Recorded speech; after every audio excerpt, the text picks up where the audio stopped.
বন্ধ দেয় 3 দিন পর পর বন্ধ দেয়, মেল খোলেও না, কোনো আশা দেয় বলে সামনে সপ্তাহে দেবো, 2 দিন পর দেবো, এরকম তো বেতনও দেয়। কি করবো, আমাদের নিরুপায় কারণে আমরা রাস্তায় নামছি। ওনারা যে আমাদের একটা আশ্বাস দিবে সেই ধরনের কোনো আমরা বিশ্বাস পাচ্ছি না।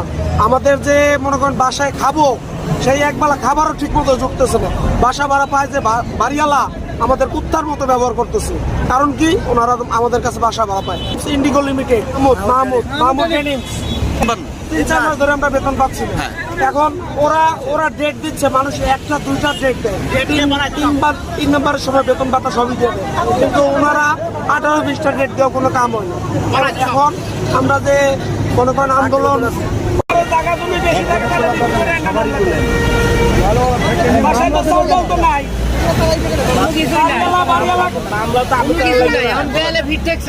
ওইভাবে মামলা দিলে ঝুলেই থাকবে বছরের বছর, খালি মামলা করছে ওটাই পাবলিক যাচ্ছে না, এখান থেকে পাবলিক যাচ্ছে না। আপনি না